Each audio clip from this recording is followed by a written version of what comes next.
Hi, this is Wrestling Doctor. I'm here with Pro Wrestling Extras vlog number 7. I want to talk a little bit about something.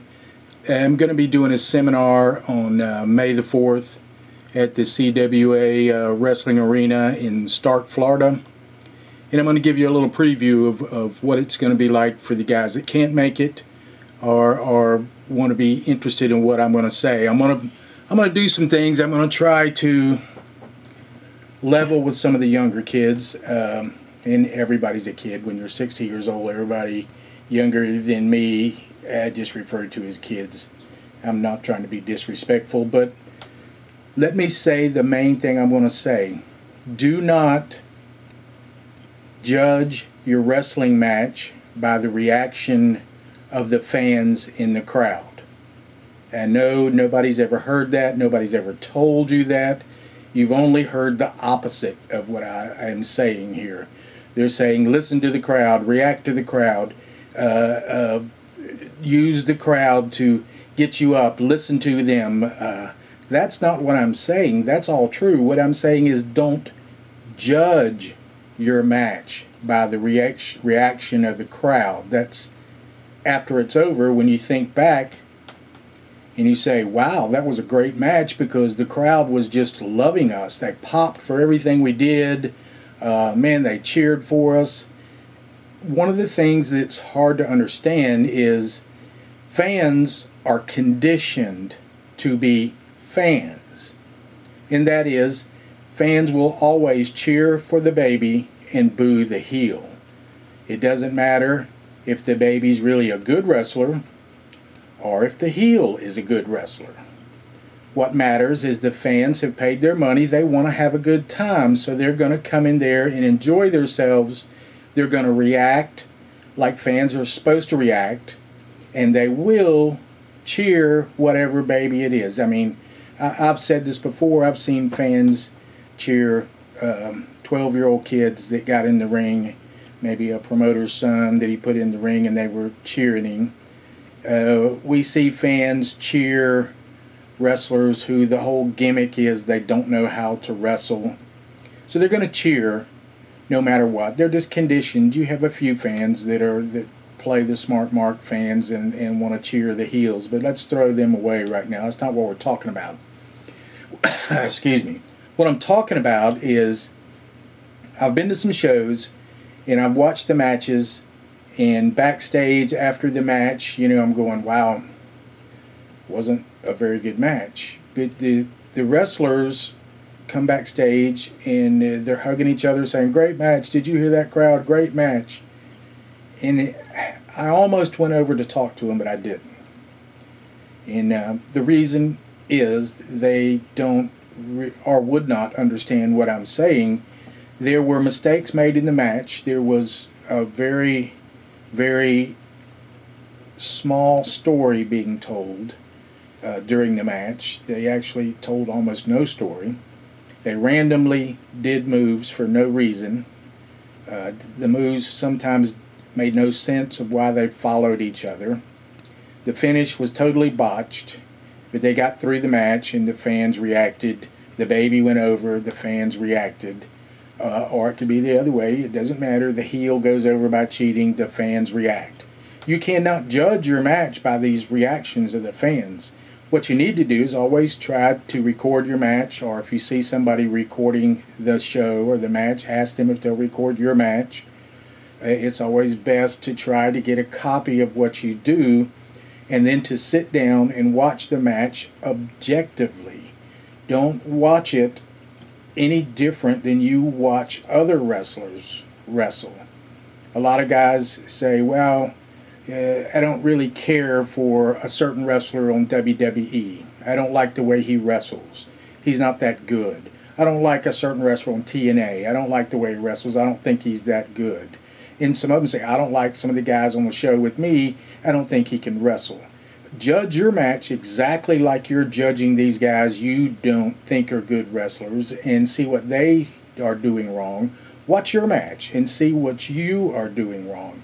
Sometimes I wonder, back in the 80s, when videotape was pretty rare for having there. Luckily we did TV shows and I was able to get some of my matches.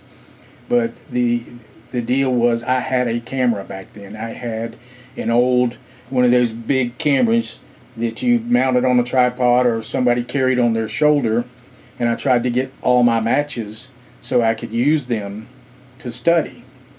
Now let's think about that.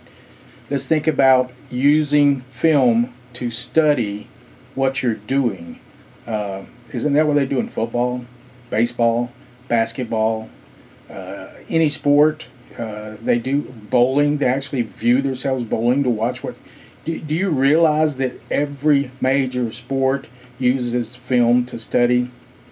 So I always say, why is wrestling any different than any other major sport? So why would you not try to get video of your matches to study, not just to watch like a fan and say, oh, look at me, to say, what did I do wrong here? What can I make better out of this? Or, that looked really good. I need to be sure I keep that in my program that I'm going to use because I do that well. So that's what I'm saying. When you watch your tape, your video of what you're doing, turn the sound down. You know, pay no attention to what the crowd is doing in there. Pay only attention to how you look. And I always, one of the things I always say is, you want to watch it for a couple of things. You watch it for the story you're telling during the match. You watch it for the technique and your skill that you're using in there. You watch it for the believability to your match. And that's going to bring me to the next thing that I want to talk about. Finishes. Finishes today in indie wrestling seem to be really becoming very convoluted. I mean, it's almost as if you get in there and you wrestle 15 minutes and then the finish is 5 minutes long. You know, really guys, there's no problem with going down 1, 2, 3. You know, your next show they're still going to cheer for you or they're still going to boo you. You can just have a simple finish that you got beat. It doesn't hurt you. It doesn't hurt anybody at the top. If you watch the matches up there, they go down 1, 2, 3. Why do you think in front of 75 to 200 people do you think it would hurt you? That's mostly ego, trying to protect yourself. What you want to do is think about your finish and think them through. I've watched some finishes and I sat there going, this is just totally unbelievable. The people in the crowd have to sit there asking themselves, what in the world is going on? Did they pop for the finish? Of course they popped for the finish. But they had to sit there and go, what in the world? Why isn't the referee calling for a disqualification? They saw wrestlers grabbing the referee, pulling him, and trying to shield him from what's going on. Really? You know, any sport, would that ever work? So, and I've said this before to people, why in wrestling do we want our fans to look at what we're doing and say, it's just wrestling? We don't want our fans doing that. We want our fans to watch it and go, wow, that was good. I want to come back and see the next show. That's what we're striving for. We're striving for the fans to just for those fleeting minutes that you're in there to block their disbelieving eyes and say, wow, that looked really good. That looked like that was real. Wow, that was something. You know, drop that disbelieving part of them and get back on wrestling and believe in what you're seeing and enjoy it. That's what we want the fans to do. We don't want the fans to sit there and go, oh my gosh, why is there a chair in there and the referee's not calling for a disqualification? Oh my gosh, the referee got bumped, but he's obviously put his head up and saw what's going on and he didn't call for a disqualification. Oh my gosh, why is it taking so long and nobody's doing anything in there? Why does it look so bad? Why does a guy get a match where he's gone 20 minutes, he's taken 15 finish moves, and he takes a forearm to his back and he goes down for 5 minutes and doesn't move? Wait a minute, he just took a suplex from the top rope and he bounced up, he kicked out and came back but a forearm to the back and a few punches, he lays there for 5 minutes, they're not going to suspend their disbelief when they see that. They're going to sit there, and it will become to them. They'll think about it. It'll come back to them. That's why you see some of the promotions that aren't pulling a lot of fans. There's a reason why they're not pulling a lot of fans. It's because of finishes. It's because of things that just don't resonate as true to their fans. This is what we want to do. We want the fans to look at things and believe it.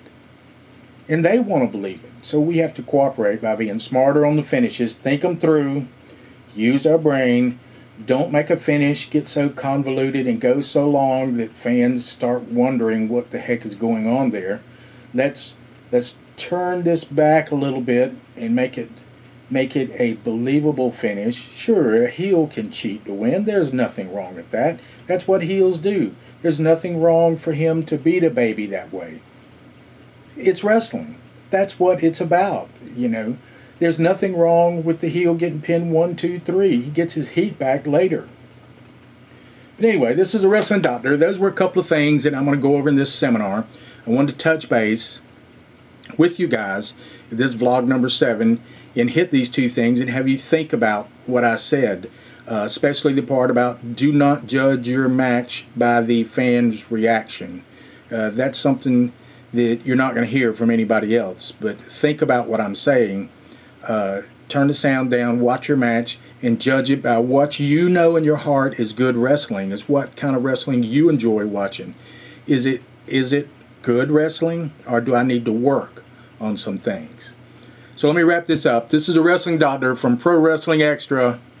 Thanks.